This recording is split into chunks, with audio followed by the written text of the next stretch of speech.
Plus Sports Special on PlusTvAfrica on a Saturday. Welcome on the show. My name is Wale Scott, and I've got Mukail Tinubu with me as usual. Thank you for having me. We have lots of stories to discuss today. I've also got Professor Wale Adekoya. We call him Prof, though. Wale Adekoya on the phone. Adekoya, good morning.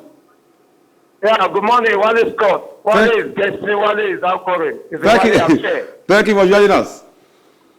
Yeah, thank you so much. Now, Bayana of South Africa have made it through to the next round of the Aisha Buhari's Cup after thrashing Ghana 3-0 at the Babalaji Johnson Arena on Friday. South Africans could have taken an early lead in the 7th minute through Hilda Maguire, but her effort was cleared off the goal line by a Ghanaian defender. A few minutes later, Bayana broke the deadlock in the 18th minute thanks to Maguire's simple header into the net after the ball had hit the top of the bar. The Black Queens almost leveled purity in 22nd minutes, but for a timely save by South Africa goalkeeper to deny Ghana's striker from scoring. Now, Wale, let's start with this competition first off. The Aisha Buhari Invitational. Let's start with that first. This is a fantastic effort by the NFF to actually bring female football on the continent together and in Lagos, Nigeria. Wale Scott, believe me, this indeed is a new dawn in the annals of history of Nigerian football. That shows you the power of creativity, the power of innovation, and the power of critical thinking. I salute, I commend the brains behind this wonderful effort. See, when we hear the idea of the Europeans are coming about with something like the European Conference, the Champions League, the UEFA Cup, and what have you, it is because somebody has been able to sit somewhere to package something that has never been done before. If you look at it from the beginning, even the concept ABC, Aisha Buhari Cup, it shows you the level of creativity that has been invested in this project. And within a trickle of an eye, the best 6 countries in Africa women football, they came together. Look at the personnel. Look at the quality and the quantity of sports aficionados that have agreed to grace this. It is gradually becoming a FIFA thing. You even wonder the razzmatazz, the mileage, the coverage, and the intensity of this competition if it's not competing with the conventional, the African Nations Cup for women. So I'm just going to say that we have demonstrated beyond doubt that when we put things together, when good heads come together, they will come out with something amazing. And I tell you, the ABC, the Aisha Buhari Cup, is simply a wonderful feat. Kudos to the minister, the NFF, and everyone who has been involved in this. I'm proud to be a Nigerian football lover as it were. There's a lot of quality involved in this tournament so far. Massive quality. And nobody is a minnow in football anymore, female football especially. Don't think you're Nigeria, Yaoga. You beat anybody. No, it's not going to happen, Yes. But look at South Africa, for example. They've been able to conveniently, consistently raise their female football gradually. And they're getting there. I think it's clear to see that there's not a disparity, too much of a disparity in the investment going into female football on the continent. Everyone is recognizing the value add that female football has on the in the entire world, and being able to put forth a competition like this, knowing that it will only raise the standard of football being played here in Africa, that will potentially impact the kind of football we can go on to play at the Female World Cup and other competitions of the likes. It bodes well for how much development is going to keep coming in the game, and it tells us that at the very least that people are taking this sport seriously, not just those who are watching it, because if there weren't enough people watching the sport, the administrators wouldn't spend so much money, wouldn't invest in it. So obviously it's taking off, and we hope to see more of it. Of this, yeah. Now, this story, for me, is laughable, and I'll tell you why later. Former Nigerian internationals Sunday Olise, Segun Odegbami, Adekoya Maka, and Emmanuel Babayaro have been listed alongside 13 others, including experienced football administrators, in a 17-member committee at the instance of the President, Muhammadu Buhari, saddled with the responsibility of drawing up a blueprint for the development of Nigerian football following the charge of the President of the Federal Republic of Nigeria, Muhammadu Buhari, to the stakeholders in football. Now, in the country to produce a 10-year football development master plan for Nigeria. The committee has been constituted by the Federal Ministry of Youth and Sports Development to carry out the assignments. Former NFF Chairman Alhaji Ibrahim Galadima and former Vice Chairman of the Nigerian FA, Ogwefi Tony Nacheta, are also in the new committee that will recommend development blueprint for Nigerian football. Experienced Women's Football Administrator, Honorable Ayo Omidiran, and current NFF Secretary General, Alhaji Mohammed Sanusi, are also listed. Now, Wale, I said this was laughable before I read it, and this is why. Since I have been a sports presenter and over 2 decades, almost 2 decades now, I have heard more than 30 times that committees have been set up to create a blueprint for 5 years, 10 years, 20 years. And the committee just goes to Abuja, lodge in a hotel, have fun, eat, take taxpayers' money, go back home, and nothing is done. Well, I agree with you that in the past we have had quite a number of committees, especially the last one, the Reforms Committee by the NFF, which we all thought finally we have gotten to our destination. But implementation has always been the problem. Godwin Akina, Michel Obi, and many other senior people in the industry have been talking about this, that, you know, we have all the information, but what we need is who is that man that will implement. Execution has always been the problem. Well, I want to differ from you. I don't think it is laughable for 2 reasons. Number one, the Minister of Youth and Sport Development, since sworn in, he has shown that this is no longer business as usual. I can say without fear of contradiction, please quote me. My name is Wale Adekoya. Quote me that there has been no minister since 1990, this fourth republic, that demonstrated knowledge, competence, sagacity, the audacity to push things and get it done.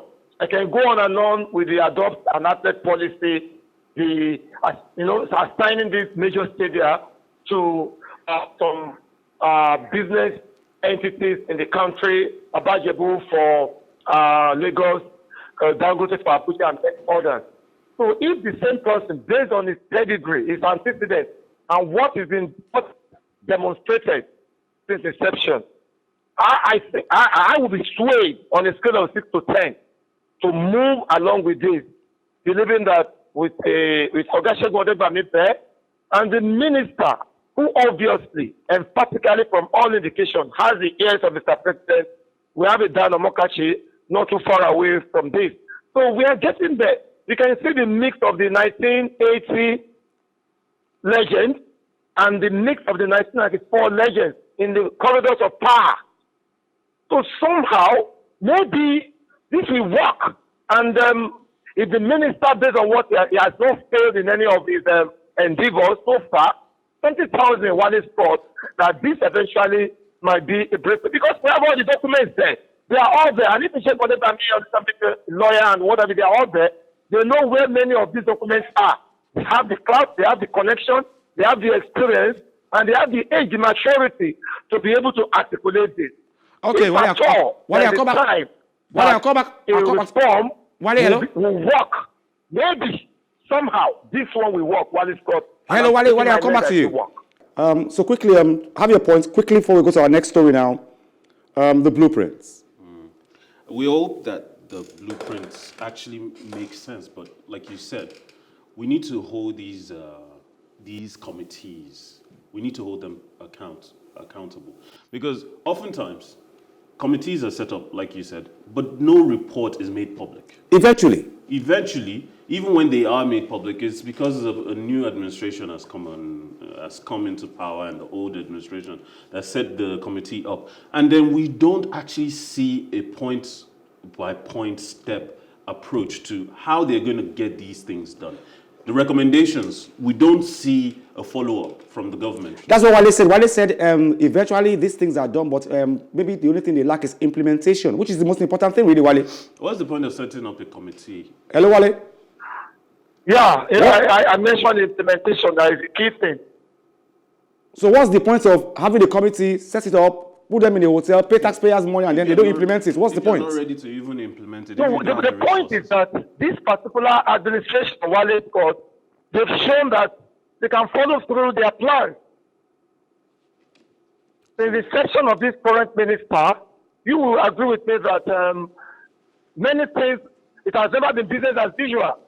And if you're getting it right in things that rest solely in the hands of the minister or the ministry. So that is on the strength of that I'm saying that this guy looks like somebody who can push through. And I'm ready to stick my neck. Okay. Wale says he's ready to stick his neck for this sports minister and the NFF chairman. That this will work. Now, Liverpool manager Jurgen Klopp is not surprised by the fine starts of their Premier League rivals and said on Friday that dropping points was not an option in another fiercely competitive season. Man United, Chelsea and Liverpool occupy the top 3 places in the league after the opening 4 games, with champions Man City in 5th. Liverpool will rotate their squad for what will be their 3rd game in a week, with Klopp saying that his players had done well to come through a grueling 7 days.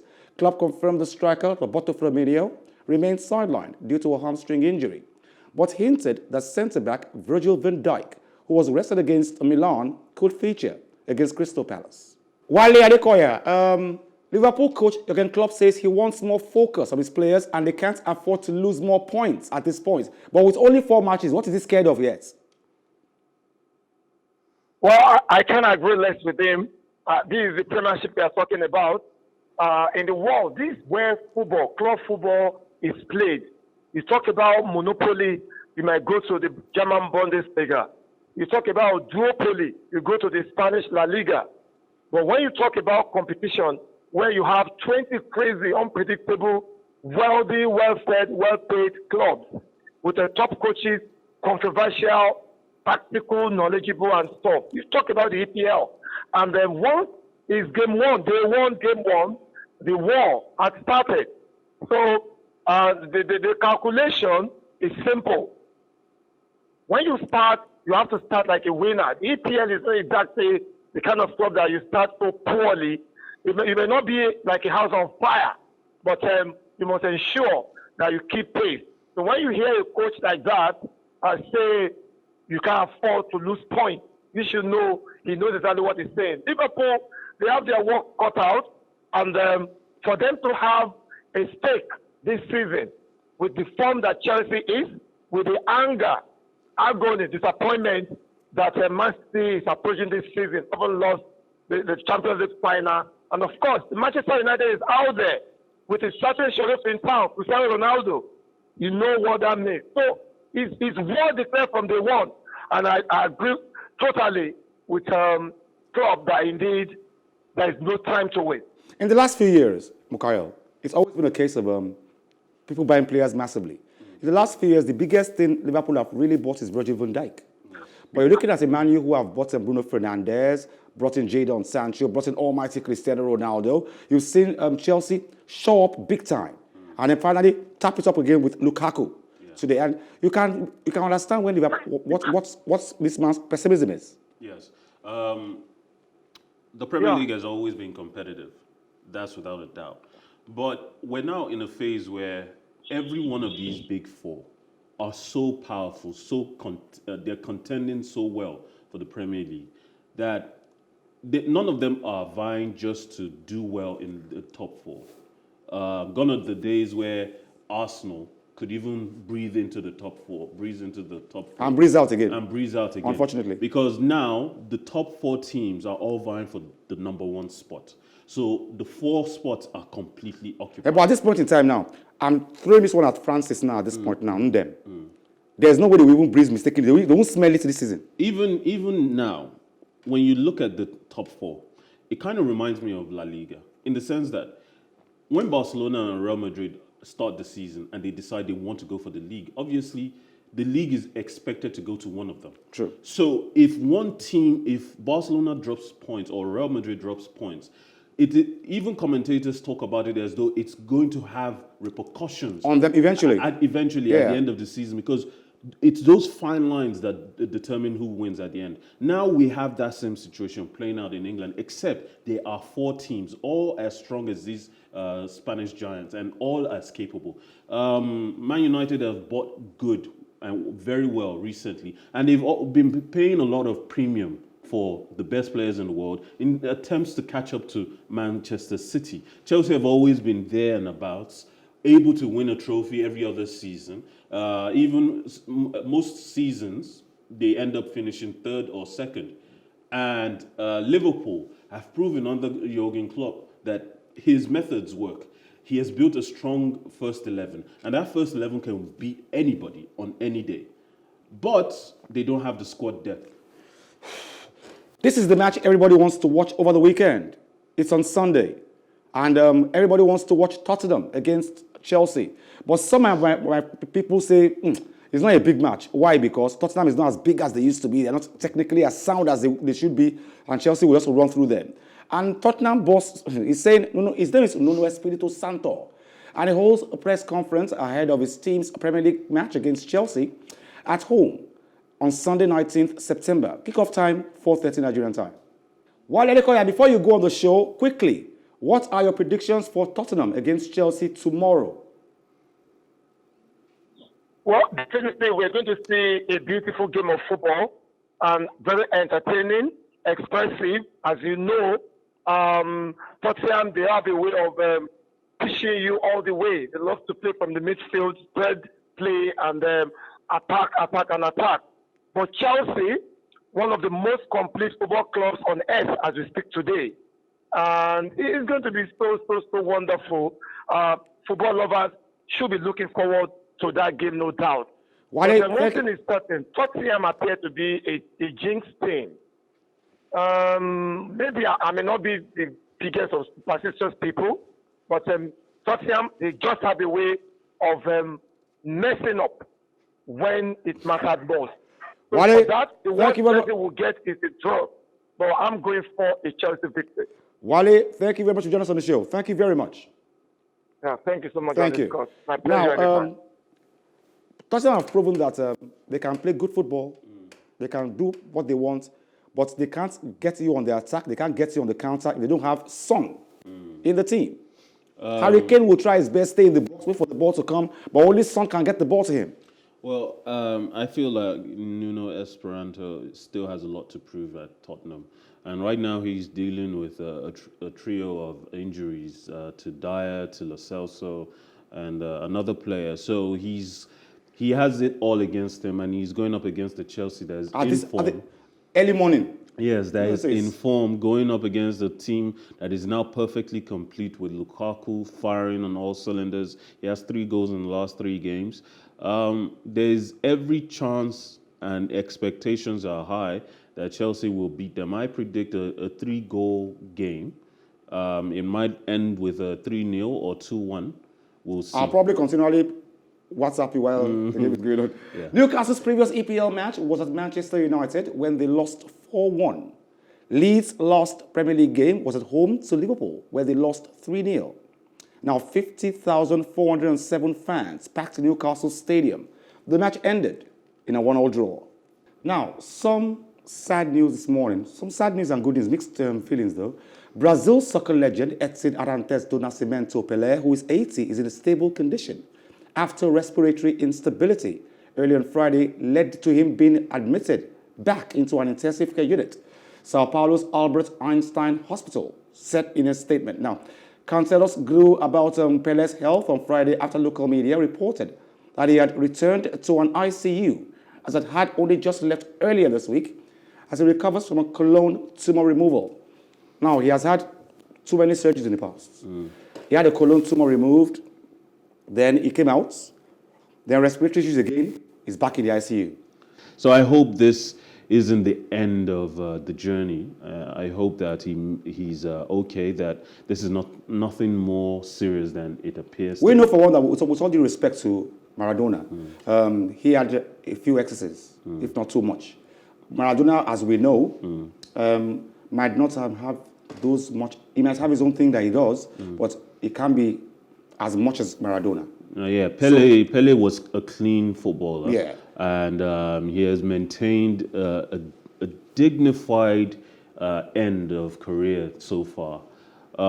I genuinely know that if something were to happen, we will have an international mourning that might last a whole month. Pele, stay strong for us, yeah? Yes. Because for me, one of the best footballers that ever graced the earth. The Winter Games. The games will be held from February 4th to 20th. Beijing is the first city to host both Winter and Summer Olympics after staging the 2008 Summer Edition. Some would say we're doing this for the sake of news, really, because we're Africans, no winter in Africa. So, it's the Beijing Winter Olympics, but of course it's news. And the Olympics, and Beijing is the first city to ever host the Olympics, regular, and the Winter Olympics at the same time. There's something about the winter wonderland. It's pristine snow, untouched snow is quite beautiful. And are you explaining to us, because people like us that have traveled, fortunately or unfortunately, I've never traveled during the winter. It's always summer. But when you have the opportunity to go watch sports being played in the snow, it changes your perspective of what. It's like running on sand on the beach. Yeah, but at the same time, it changes your perspective on what time of the year sports should be played. It tells you that all kinds of sports, many kinds of sports, can be played at any time of the year. Sports like hockey are famously known for being set up for the winter. Bobsledding, like we were talking about, is actually magical to watch. And obviously skiing and snowboarding. I know bobsledding were able to take two ladies who went from Nigeria. They don't live in Nigeria though, but they actually came to Nigeria, asked for permission. They actually came sixth, I think, or seventh, but the Nigerian government and even the girls themselves actually assessed themselves as we did quite well, because naturally we're not originally athletes. Yes. But now we're going back to train. And please, let's do it for you guys again this time, we'll do better. Yes. I believe that the government must always invest in all kinds of opportunities for sports. True. Well, we shouldn't limit ourselves to just the summer games. If the girls say they can do it, yes. What Nigeria can do for them. The Jamaican team, I forget the year, set a record, set the world ablaze by going for the bobsledding. And no one expected any black nation or any nation that wasn't a traditional bobsledding team to go, and they got very far. They did so well that a movie was made about them. Yeah, and the movie won amazing awards. Yes, so... And ironically, they didn't win. Yes. They had to pick up their sled, but that was everybody. Yes, yeah, it was and massive. Sports is about facing adversity, overcoming perception of whether you can win or not. We saw how that played out during the Euros when Denmark lost Christensen. We saw the togetherness, we saw the camaraderie, and we can see that again amongst our own athletes if we invest in Winter Game athletes. We just have to... If we invest in Winter Games, that means we're going to go the way of Super Eagles, where Raw goes abroad to get... But we have to depend on our Nigerian brothers and sisters who actually stay abroad. I mean, there's a lot of places where they can train. These athletes can go to Dubai, where there are indoor snow... where it's created. Yes, it's created. They can go to America during winter, and it will allow them, because we don't have the natural weather for it, it will allow them to go all over the world and train amongst the best nations that are doing it, that are investing in it. That way, by the time they come back, they've learned a few tricks. By the time the competitions roll around, they're more exposed. And they know what to expect from each of these teams that they've had the opportunity of training with. Okay, now, before we go on the show today, I want to snitch. I want to snitch on Mukayo this morning. Now, he's running away from the studios. He wants to run right now. I won't make him run. He wants to go and watch Wolverhampton versus Brentford. What's your take on that match? It will be full of goals. I'm expecting more than 2 goals. I believe that Wolves have done incredibly well, even after losing Nuno Espirito. Yeah. And their new manager is... I mean, the Wolves have seemed to liven up and invest well in Portuguese talent. Yeah. Even their manager is Portuguese. And they're giving us a reason to appreciate Portuguese players, more so in the Premier League. And Brentford are these new boys that have a lot to prove because they have very little to lose. They probably never expected to be here, and they will play their heart out. After the kind of performance they gave at the beginning of the season, beating Arsenal 2-0, they will feel that they can go. They can do it. Yeah, they can do what the likes of Watford have done in the past, what the likes of Leicester. Yes, Leicester have done, what the likes of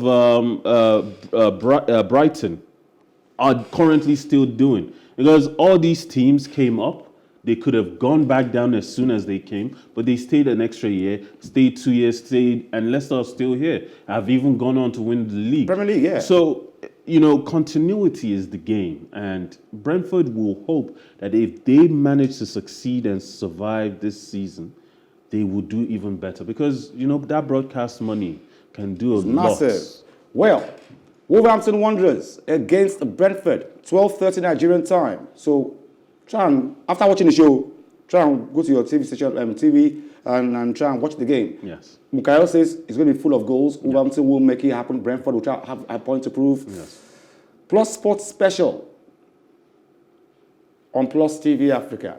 Sheyi, I won't say more than that. Thank you very much, Mukayo. Thank you for having me. My name is Wale Scott. Join us same time next week, same station. Like I always advise you, at the end of every show, if not for anything, at least for your heart, do some sports.